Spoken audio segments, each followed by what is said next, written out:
Oui, forcément, on a annoncé, là pour le coup, oui, un Windows Phone, Windows Phone 8, Windows Phone 8 qui propose du coup trois façons de développer, donc deux principales on va dire, une en C++, une en C Sharp, basée sur un moteur XAML. Vous avez la bonne nouvelle, enfin il y en a qui étaient un petit peu stressés, il fait démonstrateur, téléphone aussi. C'est comme un homme à tout faire. Je montre que j'ai un Windows Phone 8. Et donc sur la partie compatibilité des applications, les applications que vous aviez écrites sur 7 et 7.5 fonctionnent sur 8. Direct. Et la plupart des gens, je pense qu'ils pourront témoigner tout à l'heure, ils étaient tous en train de jouer en disant « Ah, c'est dingue, c'est vachement plus fluide qu'avant, j'ai même pas optimisé mon code et surtout, et tout. » ils n'ont pas besoin de les republier. Moi, j'étais à une conférence juste avant, là, où il y avait des gens qui avaient fait des applications Windows Phone 7 ou 7.5. Ils m'ont dit « Qu'est-ce qu'on fait pour les avoir sur 8 ?» Ben rien. Je l'ai ouvert, j'ai lancé mon store, ils y avaient leur application sur le store 8.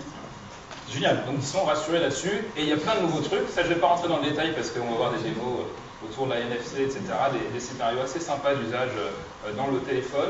Donc toi, ton 8X a une puce NFC, et également. Ces andouilles ont eu la chance d'avoir des 920, ils m'ont énervé mais toute la semaine.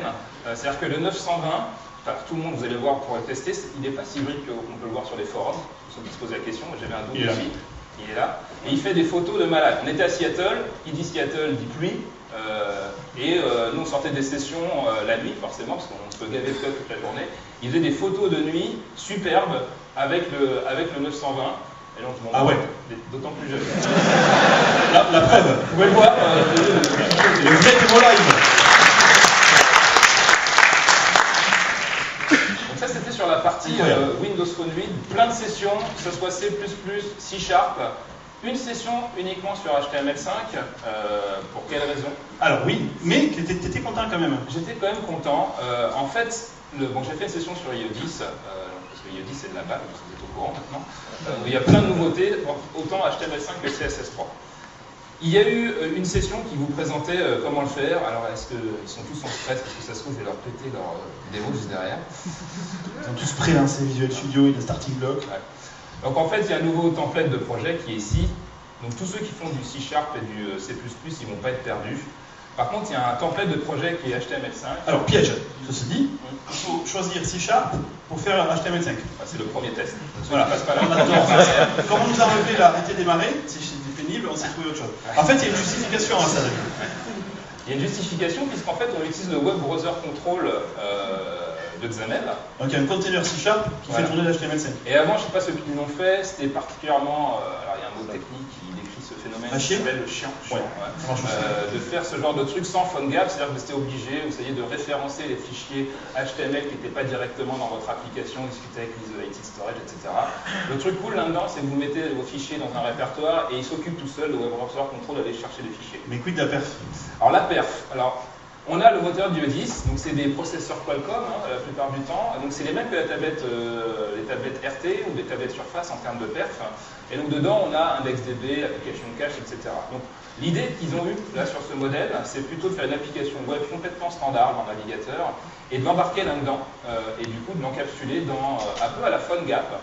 Même s'ils n'ont pas parlé de PhoneGap, PhoneGap a annoncé le support en même temps que cette session de Windows Phone 8.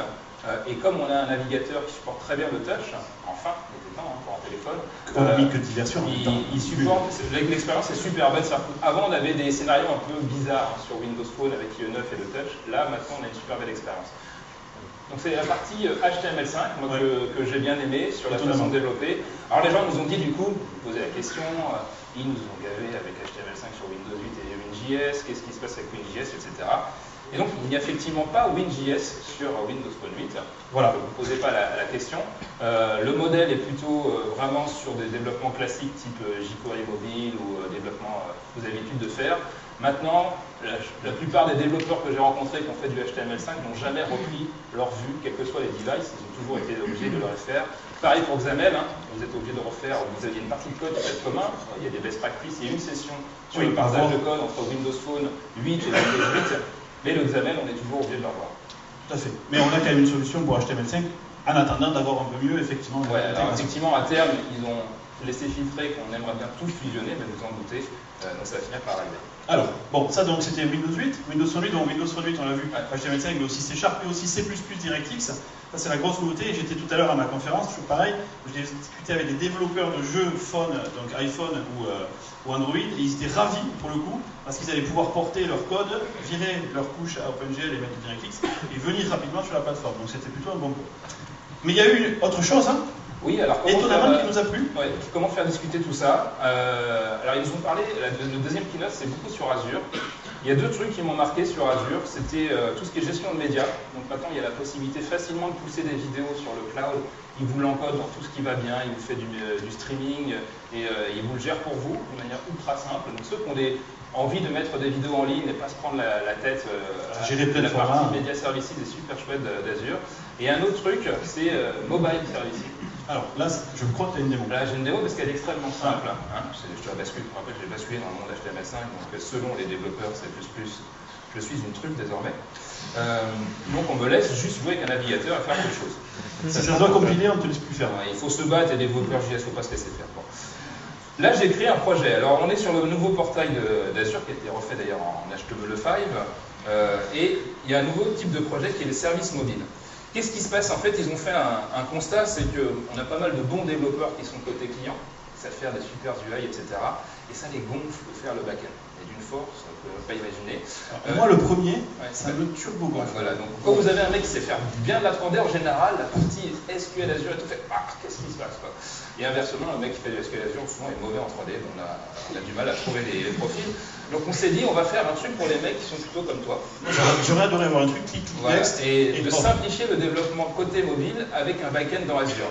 Pourquoi on va utiliser Azure? On va utiliser Azure pour stocker de l'information à travers un SQL Azure qui est exposé sous forme de service REST. Et également, on va vous permettre de faire de la notification. Vous savez que dans Windows 8, vous avez ces merveilleuses vignettes qui sont dynamiques. N'est-ce pas, Pierre? Et si jamais tu veux pousser de l'information sur une de ces vignettes, il faut passer par le serveur de notification Windows. Il y a des gens, au bout de 2 jours, ils sont morts en fait, en essayant de mettre en place la notification. Alors moi j'ai un cas, je voudrais en parler en fait, dans le cas de OneMonger, il y a un des développeurs dont je ne citerai le nom, mais qui s'appelle Regarde, qui m'a dit avec Azure Mobile Services, c'est trop simple de faire des lifetime. Et il le fait pour tout le monde sauf pour nous, clairement. On a un genre message passé. Il ne se vend pas à cause de ça. Donc l'idée c'est que vous créez un nouveau projet, et vous arrivez là-dessus, et en fait vous avez plusieurs plateformes supportées. Alors il y a nos deux préférés du moment, bien sûr, qui sont les applications Windows 8 et Windows Phone 8. On a le support aussi d'iOS, parce que finalement derrière c'est du REST. Donc en fait on fournit des SDK pour simplifier le développement. Et puis Android est annoncé. Et Android est annoncé, enfin tout ce qui est capable de discuter en HTTP sur du REST, a priori ça va marcher.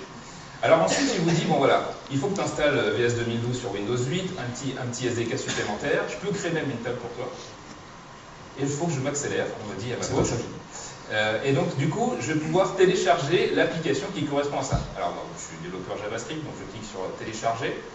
Je vais l'enregistrer dans un répertoire. Ok, donc là sur le site, il y a déjà le projet qui est fait pour ton truc. Le projet, il est fait pour moi, je crée, et en fait, il va me gérer tous les trucs chiants, tu sais, la clé d'enregistrement, les trucs comme ça. La sécurité, tout est là. Donc là, je me retrouve sur ici, je vais ouvrir le projet, je vais le unzip. Hop. Je vais ouvrir la solution Visual Studio. Au passage, on voit que l'unzip va beaucoup mieux que sous Windows 7. Super plus vite. Qu'est-ce que tu dis? Je dis que unzip va plus vite. C'était clé, je veux dire, à ce moment-là. Comme ça, c'est le plus vite. Je vois ça. Vas-y, bien sûr, tu as de bonnes idées comme ça. Et donc, ce qu'on voit ici, c'est que il m'a préparé l'URL, vous la voyez là. La OBS, voilà. L'URL est ici, donc il doit rentrer la clé et il vous a préparé comment faire du fameux CRUD. Alors là, c'est avec des promises en JavaScript. Si vous faites du C#, vous avez E5, E8. Et on vous fait une petite application toute bête comme chou qui va vous permettre de gérer une liste d'items à faire. To-do item, tout à fait. To-do list. Donc le temps tout est compilé. En plus, on voit qu'il y a un vrai designer qui est passé dessus. Ouais, donc on a un beau script qui nous est fourni. Maximum de respect à toi. Voilà. Et en fait, l'idée, un truc incroyable, ce que je vais faire, c'est que je vais rentrer un truc test. Il va aller côté serveur, l'enregistrer, et j'ai un retour qui est affiché ici. En fait, il est stocké dans une base de données SQL Azure. Et au fur et à mesure que je développe côté client, j'enrichis le modèle. Il va avoir un schéma dynamique côté serveur où il va enrichir les tables pour vous. Et alors, ce qui est cool, on peut avoir le client Windows Phone de la même manière. Alors, le client Windows Phone, c'est un peu long à faire. Bah, je vais le faire. Sachant que t'es un peu à la bourre. Sachant que je suis un peu à la bourre, voilà. Vous cliquez sur Windows Phone 8 et vous téléchargez le paquet. Et c'est pareil. Et c'est tout pareil, sauf que c'est sous Windows Phone. Incroyable. Et donc, il y avait une super démo, une super session dont je voulais vous parler. C'est qu'ils s'amusent du coup, parce que vous pouvez intégrer l'authentification Facebook en claquant des doigts, vraiment super simple dans le portail. Donc vous intégrez l'authentification Facebook, on se connecte sur le téléphone, ils s'amusent à rentrer un nouveau truc sur le téléphone, un mot-clé. Et côté serveur, on peut mettre des règles de traitement côté serveur en JavaScript. Parce que c'est Node.js qui tourne côté serveur, et là on est ouvert. Donc Node.js prend le truc, et côté Node.js, il va faire une requête sur Bing, il s'amuse à récupérer l'image et il met à jour la taille dynamique dans Windows 8. Et c'est disponible avec sa vidéo aussi. C'est une super session qui s'appelle Windows 8 Mobile Services Hackathon, je vous la conseille. Donc voilà ce que j'ai retenu pour ma part.